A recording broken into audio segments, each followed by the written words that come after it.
तो आइए फ्रेंड्स, आज मैं आप लोगों को एक रिस्क के बारे में बताता हूं। CA final elective paper risk management में आपने बहुत बार ये वर्ड सुना होगा, रेपुटेशन रिस्क।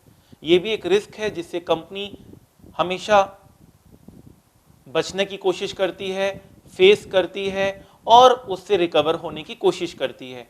बहुत सारे ऐसे कंपनीज हैं जिनको ये रेपुटेशन रिस्क फेस करना पड़ा। आइए उसके बारे में थोड़ा समझते हैं ताकि आप अपने जो प्रैक्टिकल केस स्टडीज अगर एग्जाम में आता है तो उसको और अच्छे से आप लिंक कर सकते हैं।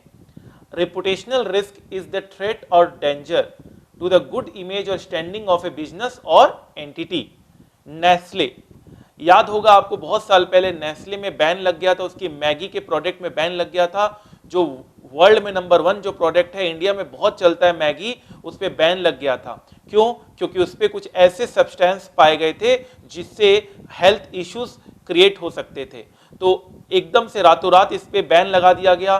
नेस्ले की रेपुटेशन बिल्कुल, जो उन्होंने इतने सालों में कमाई थी, 50 साल 60 साल लग जाते हैं, और एकदम से गिर गई नेस्ले की reputation. Nestle goes out to protect. बाद में उन्होंने बहुत कोशिश की और अब उन्होंने रिकवर कर पाए।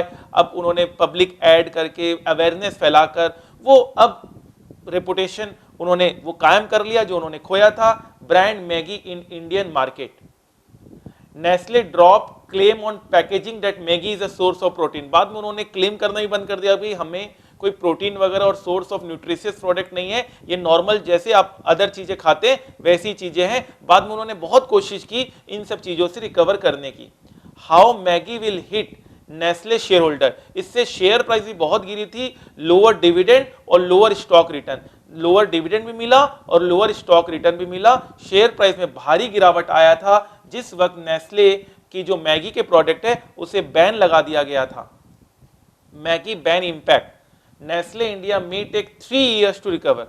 3 साल लग गए उन्हें रिकवर करने के लिए, ऐसा कहा गया। Investor in Nestle lose 10,000 crore due to Maggi.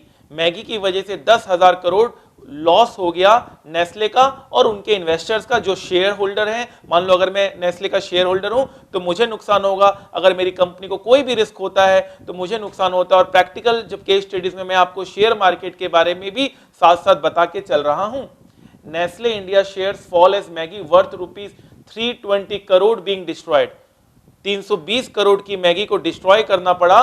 Nestle India के शेयर्स गिर गए क्योंकि उनकी जो मैगी थी वो सही नहीं पाई गई। हेल्थ इश्यूज को वहां पर काफी यहां पर इंपॉर्टेंस दिया गया। इंडियन गवर्नमेंट ने मैगी को बैन कर दिया। US FDA declares Maggi as safe for consumption. देखिए, अलग अलग कंट्री का अलग अलग रूल है। हमारे यहां बैन कर दिया गया था अभी, लेकिन बैन से हट गया है और यूएस वाले बोलते हैं कि नहीं, मैगी बहुत अच्छा है, मैगी बिल्कुल सेफ है। Nestle Maggi market share shrink 35%। उनकी मार्केट शेयर 35% गिर गई। इससे आईटीसी को फायदा हुआ। ईपी करके जो उनका एक ब्रांड है, नूडल्स बनाती है, वो भी, उनको 33% मार्केट शेयर का वहां फायदा हुआ। Rivals make merry as Maggi market share shrink 35%। जो राइवल्स थे उनको तो फायदा हो गया, मैगी के बैन लगने से उनकी प्रोडक्ट बहुत चलने लगी। Can crisis hit. ये तो एक मैगी का मैंने एक रेपुटेशन बताया। एक मैं और कंपनी यहां पे लेकर आना चाहता हूं, यस बैंक। यस बैंक को भी रेपुटेशन बहुत ज्यादा नुकसान हुआ जब एक बैन लगा दिया गया कि आप अगर डिपॉजिटर हैं यस बैंक के तो आप 50,000 से ज्यादा विड्रॉ नहीं कर सकते। बैन लग गया यस बैंक में। यस बैंक बंद होने के कगार में पहुंच गया और उसके बाद उनकी जो रेपुटेशन है बहुत गिर गई। Can crisis hit Yes Bank regain consumer trust and lost reputation with a new ad campaign? वो चाहते हैं अपने इमेज को सुधारना। Yes Bank aims to regain its lost credibility. Infosys, तो ये एक Yes Bank की मैंने बात करी। Infosys is world's third best regarded company. Infosys की रेपुटेशन इस मामले में दूसरे कंपनी से अच्छी है। Controversies hurt Johnson and Johnson sales in India.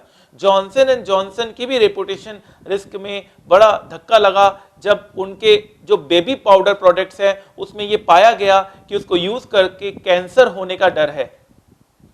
तो Johnson and Johnson, stop Johnson and Johnson baby shampoo sale, child rights body to states. Johnson and Johnson reputation plummets in wake of opioid lawsuit settlement, मतलब कुछ न कुछ इन पे case लगते गए और इनकी रेपुटेशन दिन पर दिन डाउन होती गई। ओपिएट्स मतलब क्या होता है? Are a class of drugs naturally found in opium poppy plant. जो हफीम गांजा वगैरह होता है उन सब चीजों का जो कंपोनेंट है वो पाया गया जॉनसन एंड जॉनसन में। टू पे $4.7 बिलियन डैमेजेस। आप सोचिए 4.7 बिलियन डैमेजेस पे करने की बात हो रही है, क्योंकि उनके प्रोडक्ट को यूज करके कैंसर को बढ़ावा मिल रहा है, कैंसर बढ़ रहा है। Johnson and Johnson stop selling talk based baby powder in US and Canada.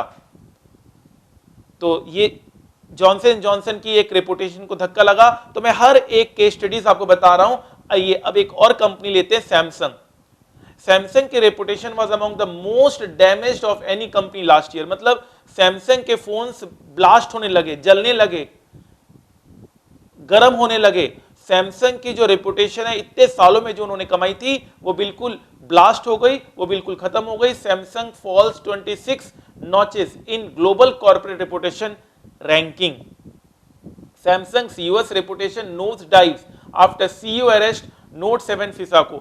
मतलब नोट 7 भी जलने लगा और सीईओ का भी अरेस्ट हुआ वहां पर। आप देखिए सैमसंग के फोन किस तरह से खराब होने लगे। और एक वक्त था जब सैमसंग के फोन को बैन कर दिया गया था और उसकी रेपुटेशन बहुत ज्यादा गिर गई थी। तो फ्रेंड्स, मैंने आपको बहुत सारे केसेस यहां प्रैक्टिकल बताए। क्लास में हम क्या करते हैं, हम कॉन्सेप्ट पढ़ते हैं, थ्योरी पढ़ते हैं, हम उसको समझाते हैं, और यहां पर मैं आपको कंपनी से लिंक करके दे रहा हूं कि एक्चुअल में ये सब चीजें होती है जो कंपनी फेस करती है। आई होप आप इन सब चीजों से बहुत कुछ सीखोगे, अपने कंपनी को हमेशा सही बना के रखोगे। आप एक रिस्क मैनेजर बनने वाले हो, आपने रिस्क मैनेजमेंट का इलेक्टिव पेपर चूज किया है फाइनल में, तो डेफिनेटली आपको बहुत अच्छा फायदा मिलेगा। आगे जाकर आप अपनी कंपनी को इन सब चीजों से बचाओगे और कंपनी को नंबर 1 करोगे। आई होप कि आपको इन सब चीजों से बहुत अच्छा सीख मिल रहा है और आप अपने नॉलेज को और दिन पर दिन इंक्रीज करते रहोगे। Fine sir.